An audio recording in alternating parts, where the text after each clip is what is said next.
Well, hey there, it's Pete with GCI Turf. Hope you're having a great day today. And I'm out here on my patio. I got to put some flowers in my pots. You know, the other day I showed you in a video planting the pansies in the bedded area in the ground. And I need to get my pots done. I want to show you a little trick with the pot. Obviously, you want a pot with a hole in it. And you can see right here, I want you to look right here on this point right here. I actually bought some plastic containers that actually fit right down in the bottom of this pot. You can see I don't want to take it out because I don't want to mess it up, because it's lasted a really long time. This has held up for like 5 years, maybe a little bit longer than that. But what I did is I took a plastic pot and cut it so that it fit down in this groove right here. Of course, I drilled some holes in the plastic pot, and I kind of using the plastic pot as like a liner. And then what I did was take your standard, little river rock or something like that. You can buy it at Lowe's. I've got 8 pots out here that I plant in, and one bag was enough to do all 8 pots. You can pick that stuff up at Lowe's or Home Depot or something like that. And then I got some weed fabric, and I put the rock in the plastic pot, and then I took the weed fabric and kind of draped it over the plastic pot and took duct tape and duct taped it to the side of the outside of the plastic pot. And this has held up really, really good. So the purpose of this is when I put dirt in here and I go to plant and water, the water can drain. I don't want the water sitting in the pot. I want the water to drain, but I want it filtered, okay? Meaning I don't want my dirt getting down into the rock, and I don't want my dirt getting out of the pot and washing all over the side of my rock column here and just making a mess. So the rocks in the bottom are kind of a filter source, and then obviously the weed fabric is like a second layer of filtering that I put in here, and they work great. They have held up, like I said, 5 maybe 6 years, and it's just a little tip when you do your pots. It worked for me wonderfully. Maybe other ways you can do it, but this is the way I chose to do it, and I've had 0 issues with it. So we're going to plant these flowers, and we're going to plant them today, and we're going to talk a little bit about life. So just like I'm going to change these plants out and get rid of the old and bring in the new, Christ can do the same thing for you. There are lots of things in life that will cause you to sin. We're born with a sin nature, okay? It's inherited through Adam. It's something you can't kick to the curb. You can't get rid of it on your own. It doesn't matter how good you think you are, how good of a person you strive to be. Good will not save your soul. Good, or being a good person, being the best person, will not earn you favor with God. So just like when you start your relationship with Jesus, you get a fresh start. We're going to give this pot a fresh start, and we're going to get rid of this old worn out dirt and put some new stuff in here, something that's got some life to it. This old dirt we're taking out would represent the sin in your life, whether it be alcoholism or drugs or addiction, pornography, homosexuality, all those poisonous emotions you might be carrying around. Anything and everything that God would call sin or disobedience to God, that's kind of what this bad dirt represents. We want to get rid of that.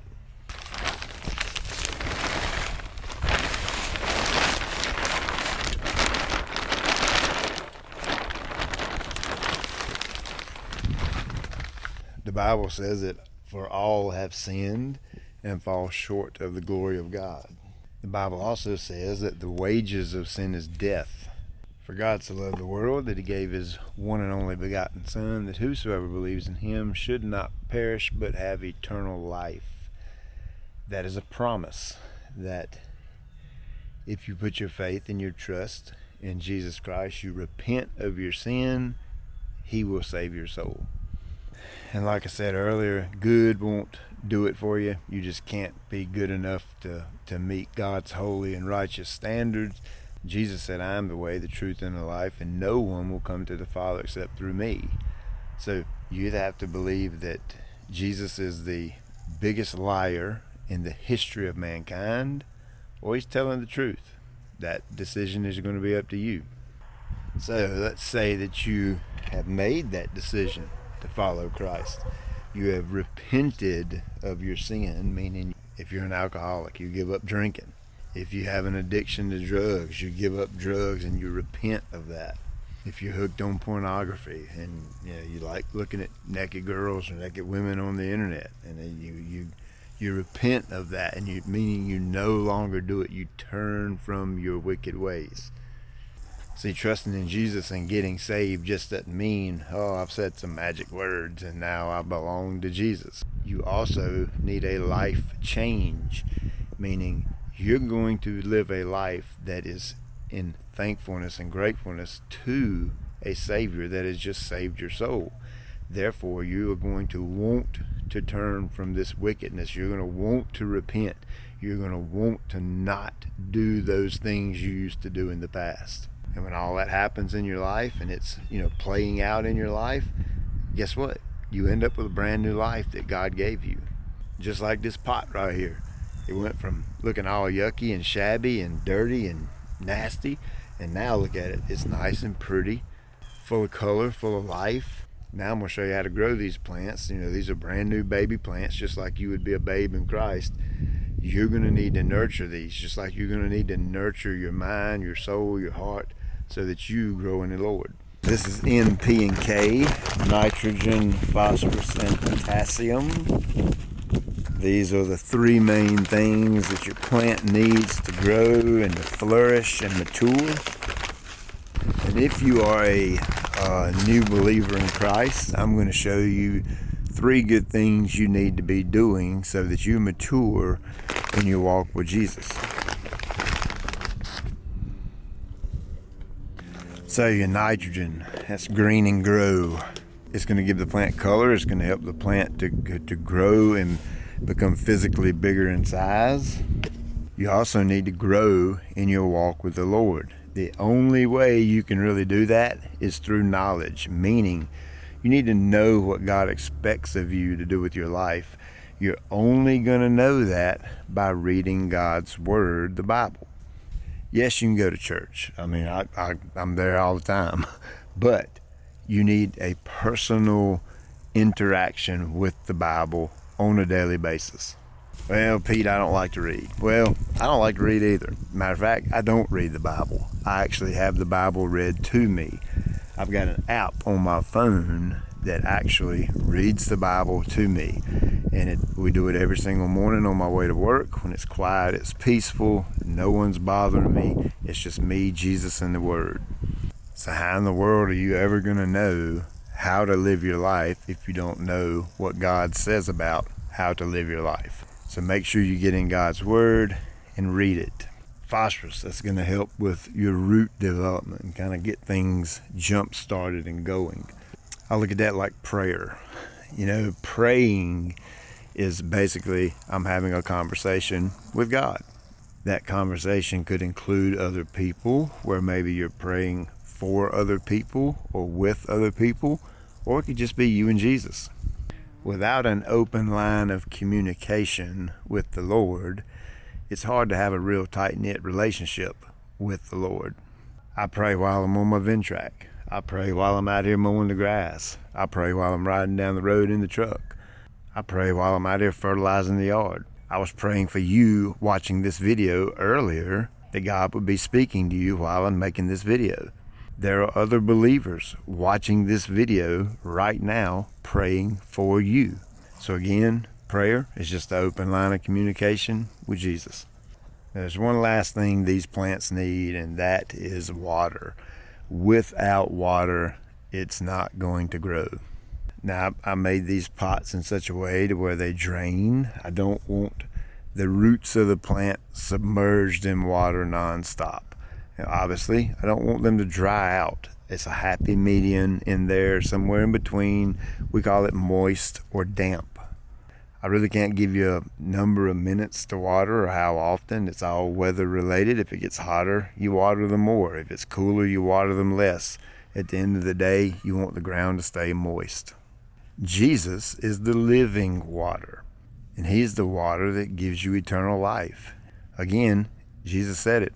I am the way, the truth, and the life. No one comes into the Father except through me.